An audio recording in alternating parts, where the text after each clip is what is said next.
And here back with another video. We're going to tell you how to make good slime.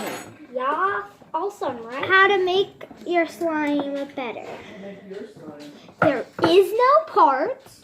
If my phone acts like that, like it just did, I have to start over again like I just did. So this happened in the last video. I'm 30 seconds now. Okay, excuse me.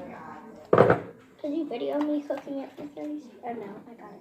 Because I'm doing mine. Excuse me. Hold on.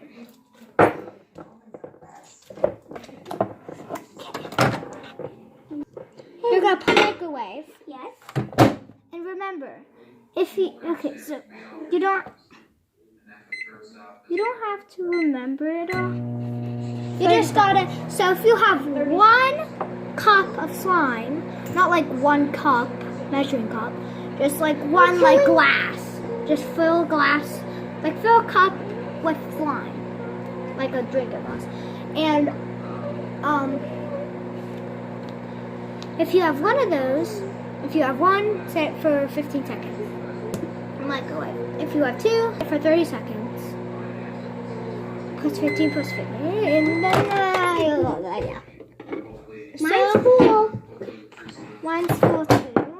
Mine's good. Let's add this. So make sure you look at the first one if you haven't yet.